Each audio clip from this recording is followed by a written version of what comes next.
জল দূষণের প্রধান কারণগুলি হল অপরিশোধিত শিল্প বর্জ্য, পয়ঃনিষ্কাশন বা গৃহস্থালির বর্জ্য, কৃষিজমিতে ব্যবহৃত রাসায়নিক সার ও কীটনাশক, প্লাস্টিক বর্জ্য এবং তেল নিঃসরণ।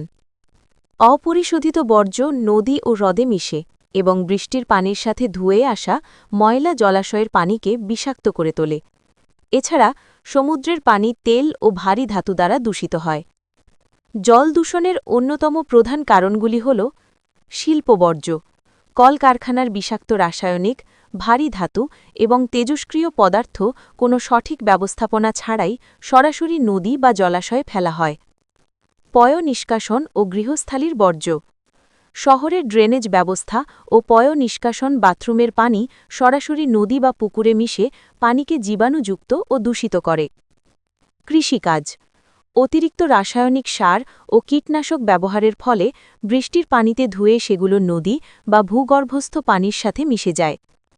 প্লাস্টিক ও কঠিন বর্জ্য, প্লাস্টিক বোতল, ব্যাগ এবং অন্যান্য বর্জ্য পানি প্রবাহে বাধা সৃষ্টি করে এবং সমুদ্রের পানিকে মারাত্মকভাবে দূষিত করে।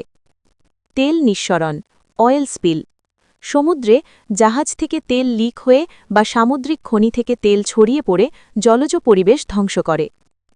তাপীয় দূষণ, বিদ্যুৎ কেন্দ্র বা কারখানায় শীতলীকরণের জন্য ব্যবহৃত গরম পানি জলাশয় ফেরার ফলে পানির তাপমাত্রা বাড়ে এবং অক্সিজেন কমে যায়। ইউট্রোফিকেশন, নাইট্রোজেন ও ফসফরাস মিশ্রিত সার বা বর্জ্য পানির গুণমান কমিয়ে দেয়, যার ফলে শৈবাল বৃদ্ধি পায় এবং মাছের মৃত্যু ঘটে।